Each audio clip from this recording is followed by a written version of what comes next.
talk ever so briefly about the history of the Grow TO Action Plan.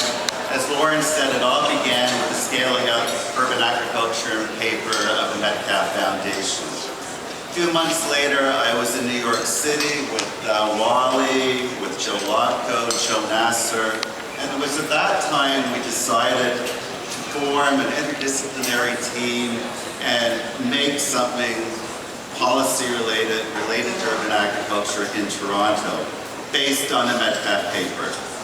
Later that year, we invited speakers, experts in urban agriculture from Canada and the United States, many of which are here today, such as Harry Rhodes, Nevin Cohen, Annie Novak, to engage people in Toronto, people that are passionate about urban agriculture, about the key issues facing us in Toronto, and other cities too for that matter.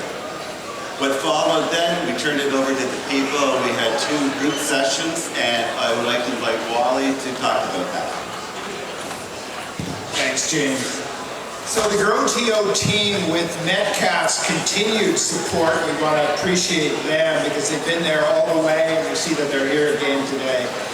We took the energy and the ideas that fermented through the speaker series, and we organized 2 half-day forums to focus and distill this into an action plan.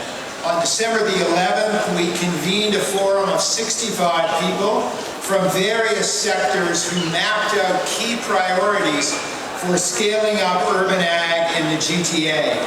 The forum was comprised of city staff and elected councillors, public landowners such as the Toronto Regional Conservation Authority, Toronto District School Board, OMAFRA from the province, architects, planners, and developers, the food profs from the 3 Toronto universities, and members of the Toronto Food Policy Council and the Toronto Youth Food Policy Council. Both were there. And finally, and most importantly, last but certainly not least, a cross-section of community gardeners and small-scale commercial farmers in the city. And in a 4-hour brainstorm session, we collectively clarified the 6 priorities that you'll see on page 11 through 19 of the report. You'll see those 6 priorities. They emerged and were clarified there, and out of that process, also the next steps that we needed to take were done. Okay, so we had a set of priorities under broad themes. We wanted to go one step further. We needed to go one step further. So we reconvened in April to land this plane load of priorities and actually put it down on the ground to identify the key players, the networks, and the processes we needed to take the whole thing forward.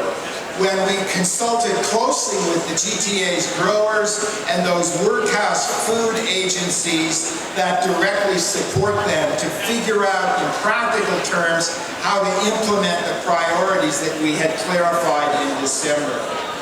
And I want to just take this opportunity to thank everyone who came out to those 2 consultations and our facilitator, Kathy Lang. And it was a remarkably broad and collegial process, unlike any that I've ever been a part of. And the Grow TO team, the organizers, felt it was a huge success. But these priorities and plans would never work, would always be ineffective and abstract if they were not rooted in the experience and the needs of a myriad of growing projects, of small-scale commercial farmers that are popping up all across the city. And one of these folks is Rad from Fresh City Farms, and so we'll tag team and let him do the last third of his presentation.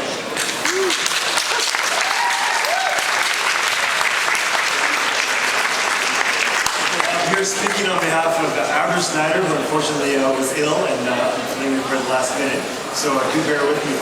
When me and Phil first co-founded Fresh City, Scaling Up, a document produced by Metcalf, was a key inspirational document for us. Basically, when we were thinking about how do we make city farming and city farmers ubiquitous, how do we make it that you go to a dinner party and you meet a city farmer along with that plumber and the accountant and the lawyer? Basically, scaling up was a blueprint. The question was, what barriers are we going to help city farmers overcome that's hard for them to do at the moment?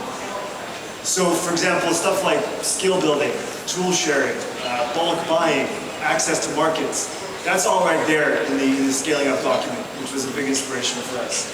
And so as we set about creating our member farmer program, for a city has 15 member farmers growing in various places around the city, that was a real key resource for us and to overcome those barriers.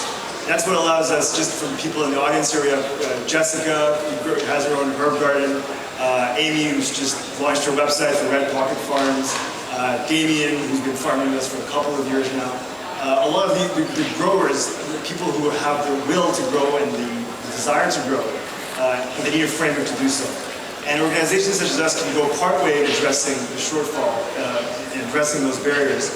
But a lot of those others, a lot of other barriers that are still out there that need to be overcome and are really specified in the report. And just to take a bit of a quote from what Abra's remarks were, there are gaps that we alone cannot fill. Our biggest obstacles are land procurement, especially long tenured land, access to good quality compost, and neighborhood level composting, and increased processing facilities and training, to name a few. But this is why the GrowTO action is so vital. Action plan is so vital. My hope is that it inspires municipal and institutional solution, just as the Metcalfe report inspired land. Turn to page 20 of the GrowTO action plan to see the 4 key priorities, which really highlight and represent what municipal support can mean for urban farmers like us. And I know for us, as we go forward with our brothers and sisters at Everdale, at Food Share, at African Food Basket, for the Black Creek Community Farm, municipal support as well as other levels of government are going to be key in making that project a success.